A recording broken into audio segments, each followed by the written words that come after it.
actually empowers women. Many don't seem to understand that because they see women covering themselves. But when you realize that you speak to a hijabi or a niqabi, that they are empowered and that they are protecting themselves and that they're far more protected and connecting with God than women that are looking for approval with their bodies and how they look. How is that communicated to women in your dawah? Yeah, so Islam obviously it takes a stance on women where it doesn't essentially preach this idea that a woman's value is rooted in her appearance, right?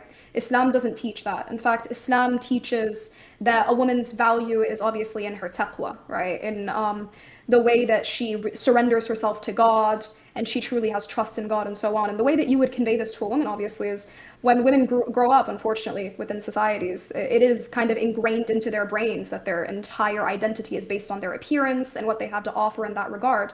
Islam really redefines this. It's not feminism, right?